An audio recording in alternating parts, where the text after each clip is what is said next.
Contentment in life doesn't come from chasing more, but appreciating what's already yours. And we learn to be grateful for the simple moments and the people we love, and the little blessings around you.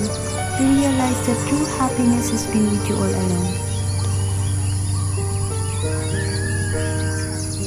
Nature gives you peace of mind. Nature makes life beautiful.